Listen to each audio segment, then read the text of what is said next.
welcome to the Great Detectives of Old Time Radio. From Boise, Idaho, this is your host, Adam Graham. If you have a comment, send it to me, box13@greatdetectives.net. Follow us on Twitter at Radio Detectives and become one of our friends on Facebook, facebook.com/Radio Detectives. Before we get started, I want to say our program is brought to you in part by the financial support of our listeners. You can support us on a one-time basis at support.greatdetectives.net or on an ongoing monthly basis at patreon.greatdetectives.net. You can also go over to greatdetectives.net this weekend where I conclude my 4-part look at the series Jago and Lightfoot, and you can get all of my articles automatically delivered to your Kindle, and you can try that service out free for 2 weeks. Well, now it's time for today's episode of Dragnet. The original air date, October the 18th, 1951, and this one is The Big Story Man. The story you're about to hear is true. The names have been changed to protect the innocent.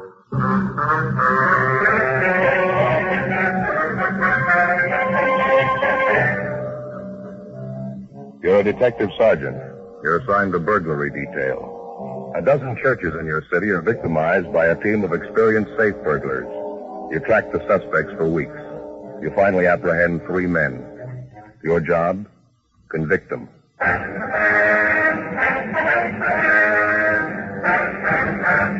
Dragnet, the documented drama of an actual crime. For the next 30 minutes, in cooperation with the Los Angeles Police Department, you will travel step by step on the side of the law through an actual case transcribed from official police files. From beginning to end, from crime to punishment, Dragnet is the story of your police force in action.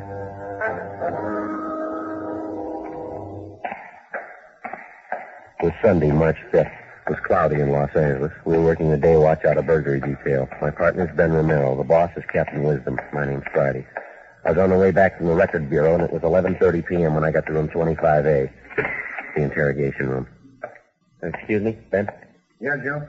Got a minute? Yeah, sure. Wait here, Bryson. Back in a minute. All right. Yeah? Let's go out in the hall. Mm-hmm. How you doing with Bryson? Did he tell you anything? No, he won't admit a thing. How about the other 2 men? No, nothing. They're sitting tight, waiting for their lawyer to show up. Had all 3 of them checked through R&I. Bryson's a 2-time loser, burglary, GTA. His 2 partners served time for robbery. We shouldn't have too much trouble putting them away. We got a good enough collection of physical evidence. Well, maybe. Heard from the crime lab yet? No, not yet. I'd feel a lot better about it if we'd get Bryson to cop out. Let's try him again, huh? Yeah, might as well. Nothing to lose. Go ahead. Keep your seat, Bryson. Got a few more questions for you. Excuse me. I thought you had it all squared away by now. I thought you were going to say I could leave by now. No, afraid not, Bryson. You haven't even given us a story yet. Well, I told you I didn't have anything to do with it. It seems pretty obvious I did, and I thought you'd take my word for it. Can you think of any reason why we should? You lied to us once already, didn't you? I didn't lie to you. I told you the truth. I didn't break into that church. I didn't have anything to do with it. On the way in here, we asked you if you'd ever been arrested before, and you told us no. Our record bureau says you're a 2-time loser. Oh, well, I'm sorry about that, Sergeant. I really am. When you picked me up, I guess I got a little nervous. I didn't mean to lie to you. I was just a little mixed up, I guess. You had a little time to settle down. You ought to be able to tell us your story now. Just relax and take your time, huh? Bryson? Well, what did the other 2 fellows tell you, Miller and Henderson? Well, what difference did that make to you? Well, it might make a lot of difference, Sergeant. You just tell us your story. That's all we ask. What were you doing at the scene of the burglary? What business did you have there? If you weren't mixed up in it, you got nothing to hide. I haven't got anything to hide. I just don't want to involve a lot of innocent people, that's all. Anything you tell us is going to help you, you know that. Now, how about it? All right, Sergeant. Strictly confidential, huh? Well, one of those other fellows you picked up tonight, the dark-haired fella, his name's Miller. Tony Miller. He's engaged to marry my sister. Yeah, well, I said I did. Now, please, give me a chance. All right. I'd like to lay it all out for you. Go ahead. Well, ever since my sister got engaged to Miller, I've been worried about it. I never liked him to begin with. Lately, I've been keeping an eye on Miller, him and that friend of his, Henderson. Yeah? I knew they were up to something, and then I read in the paper about that string of church burglaries, that guys breaking into churches, nothing at the safe. Yeah. Well, I had an idea it was Miller and his friend. How do you mean, Bryson? What made you think it was him? I had an idea, that's all. I couldn't prove anything. It was just a hunch. You must have had some reason to suspect him. Nothing definite, no. I just knew something was wrong, that they were up to something. Well, then, early tonight, I saw a friend of Tony Miller at one of the bars in the neighborhood. I talked to him a while, and he finally told me that Miller and Henderson were out working a deal. Said they were going to break into a church over on 8th Street and knock over the safe. Well, how come this friend of Miller's let you in on it?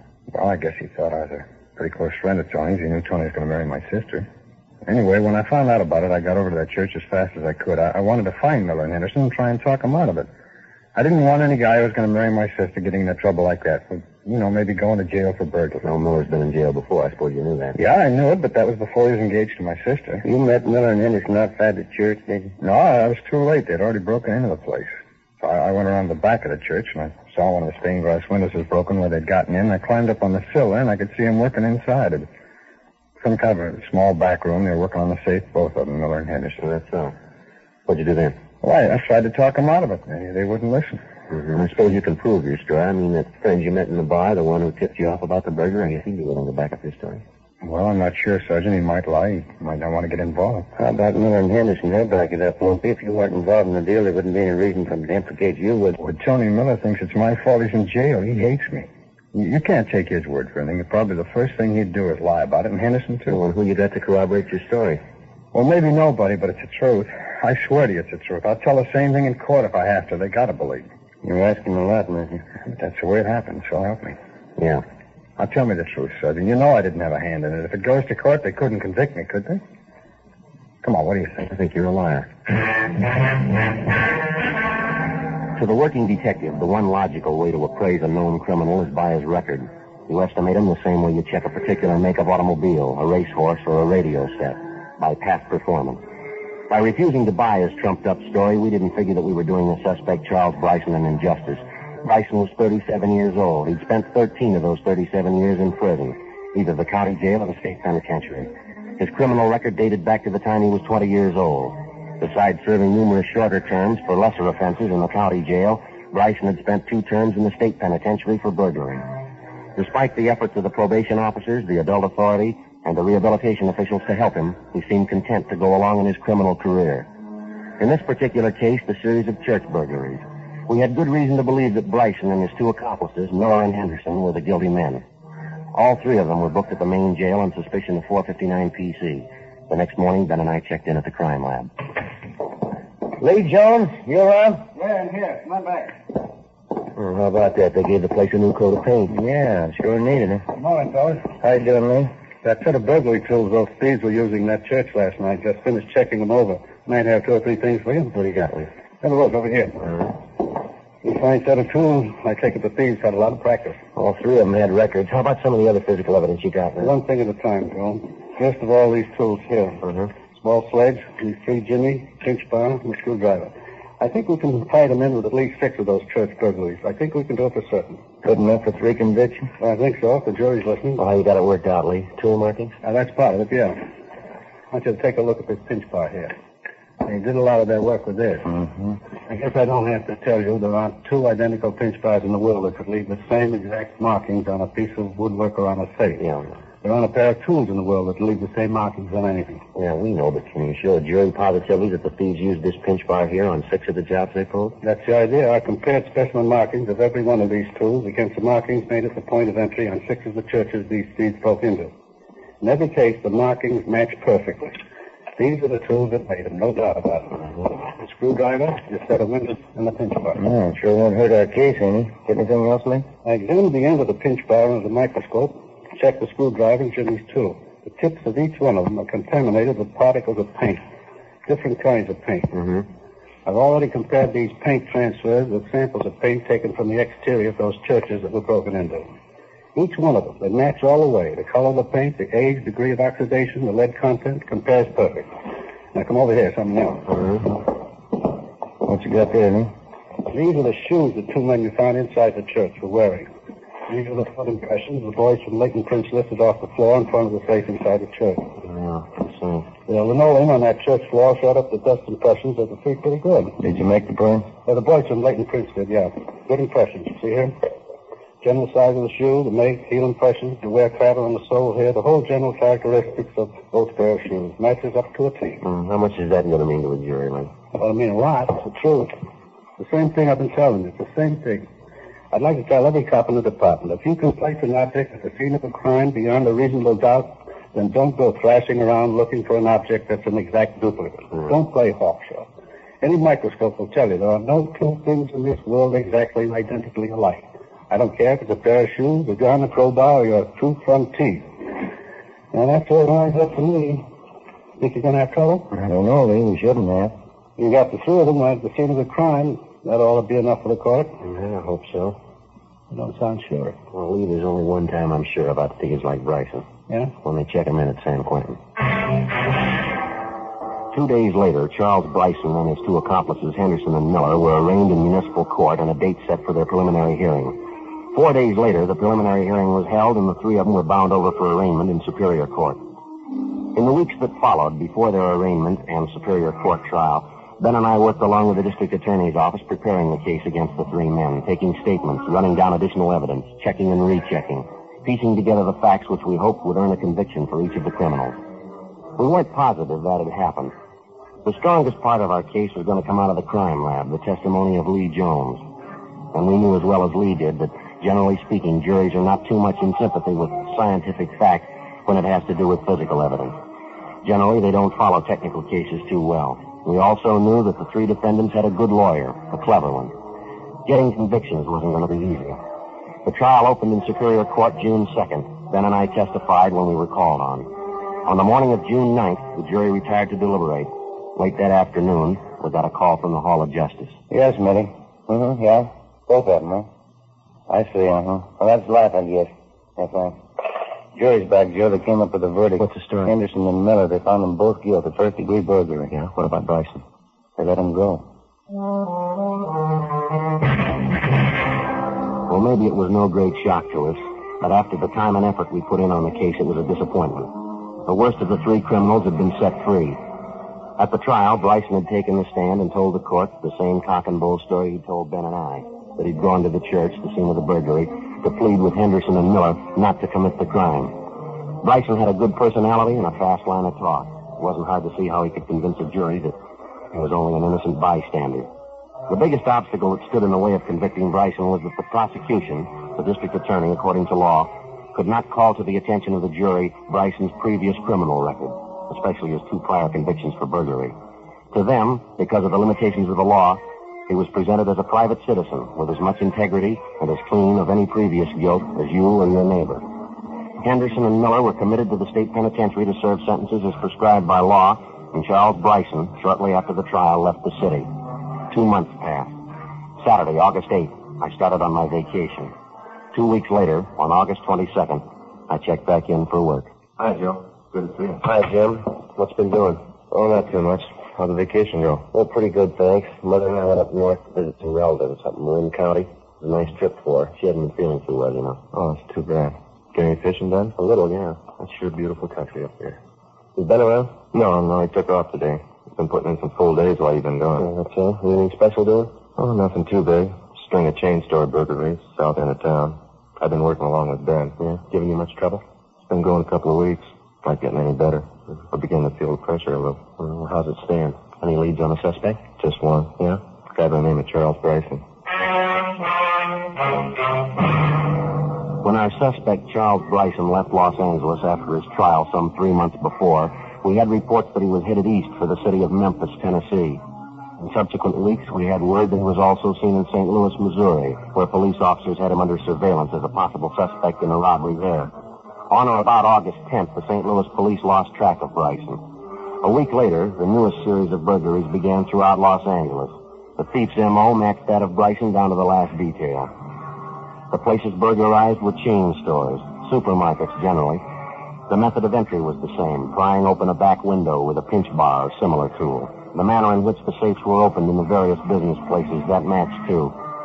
So did 5 sets of foot impressions found at the scene of 5 different burglaries, each of them made by a man wearing tennis shoes. The operation corresponded exactly to the way Bryson worked. But there was one big hitch in the investigation. Nobody could be sure Bryson was back in town. No one had seen him. No one had heard from him. Monday, August 24th, 8 a.m.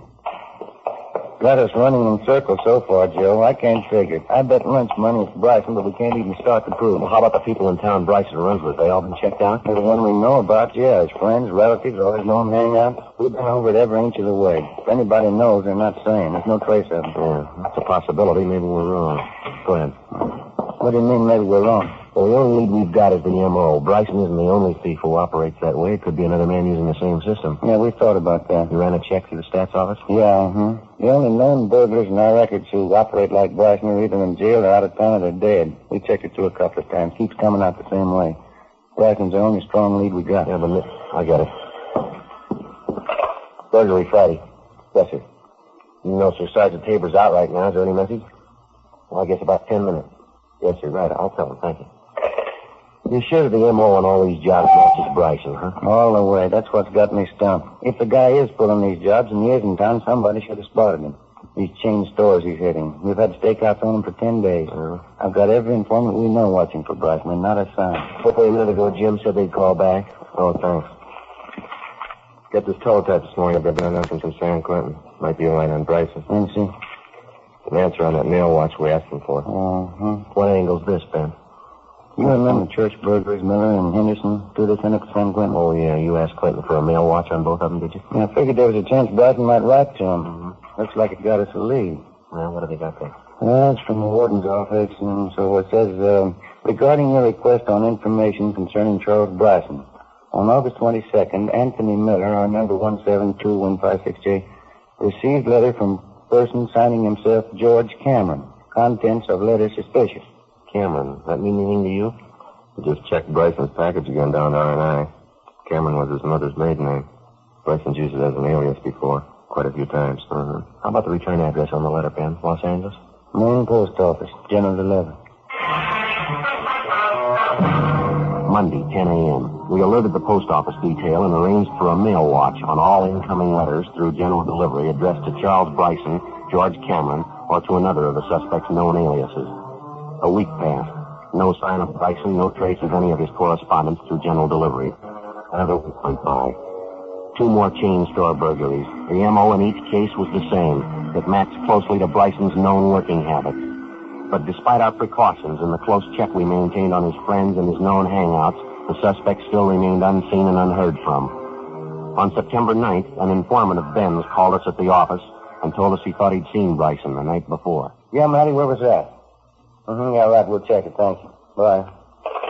Bryson's supposed to have been seen there from Martin Beverly Boulevard last night, drinking in a bar up there. Is he pretty sure it was Bryson? He thinks so, yeah. Got the name of the place here. We can check with the bartender, see if he can identify Bryson's mugshot. Right. I'll get my top coat, huh? All right. I get it. Burglary Friday. Yes, sir. When was that? Yeah, go ahead. I got it. Yes, sir, right away. Post office detail. Bryson called for mail at the general delivery half an hour ago. Where is he? They following? 280 Glenmore, apartment 6. He's there now.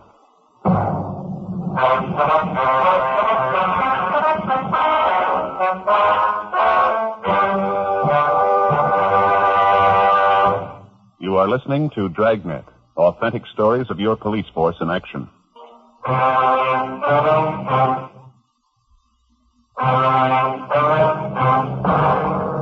September 9th, Tuesday, 11:30 a.m. The burglary suspect, Charles Bryson, was placed under surveillance at the apartment where he'd gone immediately after calling for his mail at the general delivery window in the main post office. 3 teams of men were assigned the job of following Bryson alternately, 24 hours a day. We waited for a chance to get into his apartment and search it while it was empty, but it never occurred. Somebody was always there, either Bryson or a tall, dark-haired woman, his common-law wife.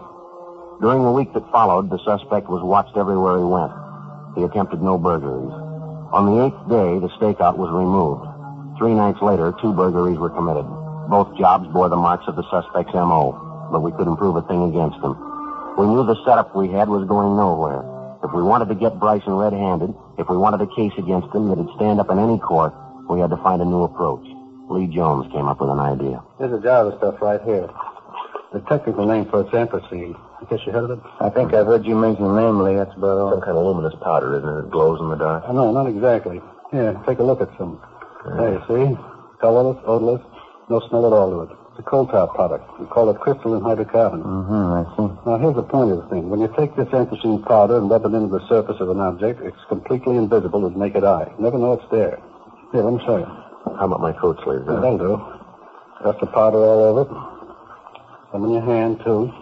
Rub it in, like so. Now, can you see or feel any of the powder where I put it on? No, nothing there. Now, let me switch on this lamp here.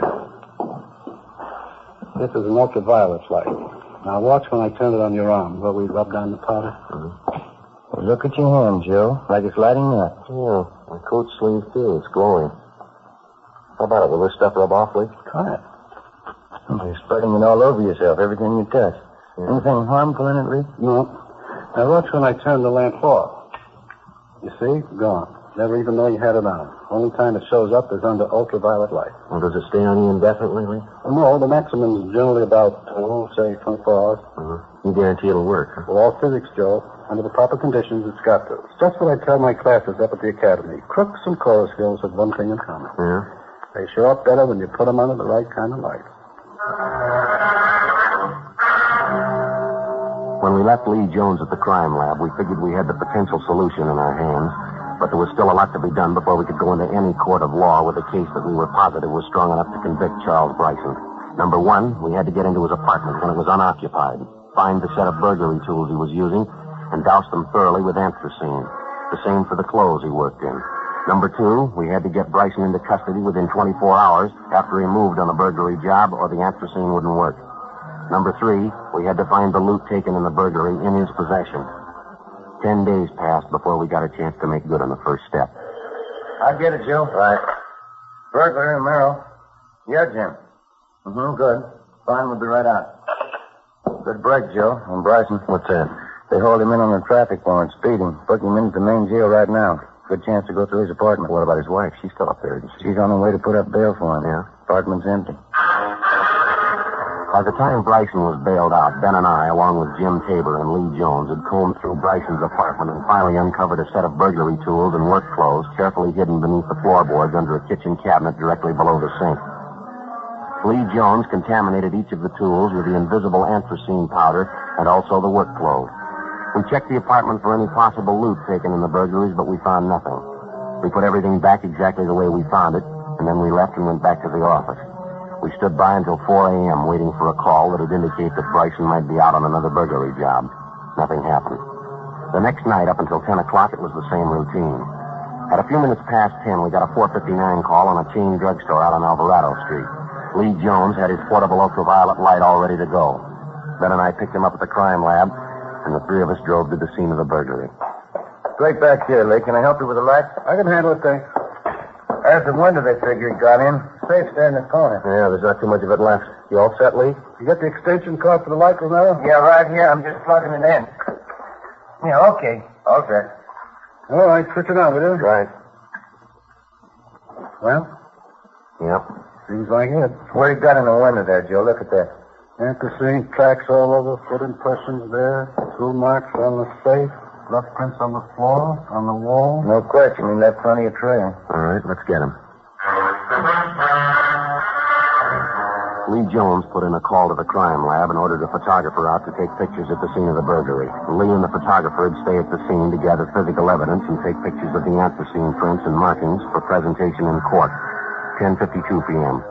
Jones packed up the ultraviolet lamp, and Ben and I took it along with us. We drove directly to Bryson's apartment. Nobody was there. No. Nobody in the bedroom either. How about that? I don't know. I don't get it. Bryson's had plenty of time to get back here. Over an hour. And what about his wife? The only time we know she left was when she had to go bail him out on that traffic warrant. Doesn't look like they pulled out, does it? There's a closet full of clothes in there, a lot of their personal things around. Yeah. Sure looks like they were expecting to come back. We might check with the apartment house manager. He could tell us if they gave notice to move. If... Oh, let's see here. What do you got? Note here on the desk.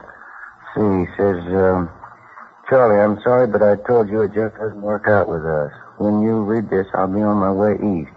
I don't want to be mean with you. I just think it'll work better if we forget each other, that's all. Thanks for everything so long. Signed, Ruth. Guess she doesn't like him much either. No, wait a minute.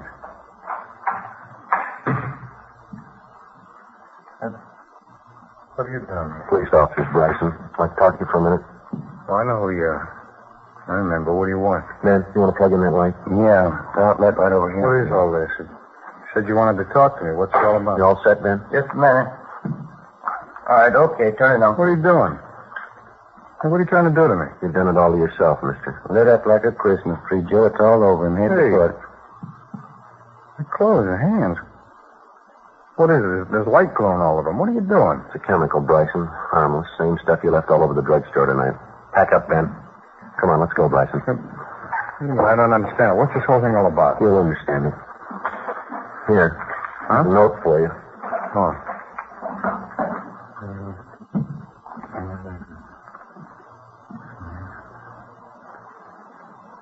Sure.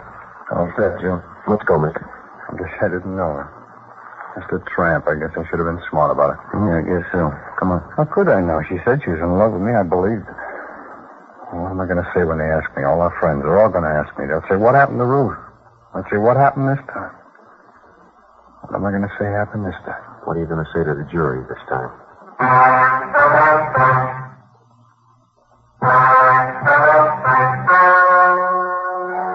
The story you have just heard was true. The names were changed to protect the innocent. On December 10th, trial was held in Superior Court, Department 86, City and County of Los Angeles, State of California. In a moment, the results of that trial.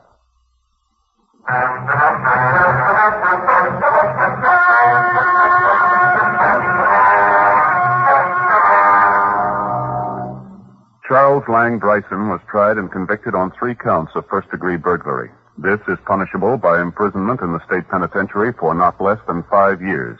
However, due to his previous convictions on this and other felony counts, Bryson was judged an habitual criminal. He was sentenced to spend the rest of his natural life in the state penitentiary.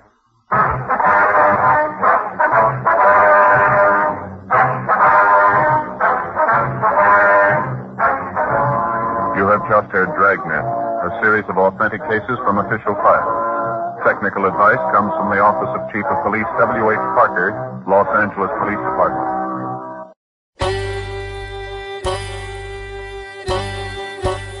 Hi, this is Andrew from OTRWesterns.com. I wanted to invite you to come take a look at our site. We stream live OTR Westerns 24 hours a day, 7 days a week, along with putting out podcasts of old-time radio westerns. Check us out at OTRWesterns.com. You're listening to The Great Detectives of Old Time Radio with Adam Graham. Now let's get back into the show.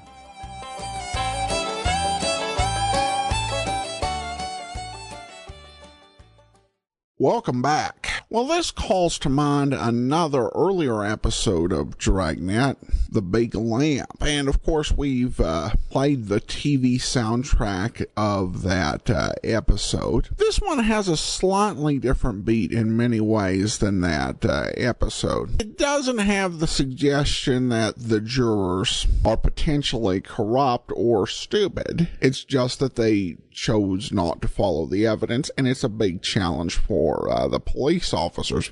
It's a little bit more matter-of-fact in this episode, though again a lot of things similar, though part of the way that he does get away with it is, of course, the story that he spins and that the jury believes. Again, the episode does a lot of what Dragnet does in highlighting the difficulties police officers face, sometimes those that are imposed through court systems and the interpretations of law. Now, some of these difficulties are things that police officers, particularly those who spoke to Jack Webb, may have wanted to be changed in some way or another, even if the officers themselves didn't know exactly how they would like it changed. But Dragnet, at the very least, does show how it presents a challenge and how the police have to work to get around that challenge. So an interesting episode, even though it's very similar to a prior program.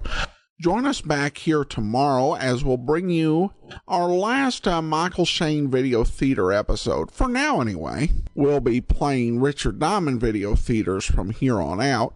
And then the last radio episode of Michael Shayne will be up. And then join us back here again next Saturday for another episode of Dragnet. In the meanwhile, send your comments to box13 at greatdetectives.net. Follow us on Twitter at Radio Detectives and become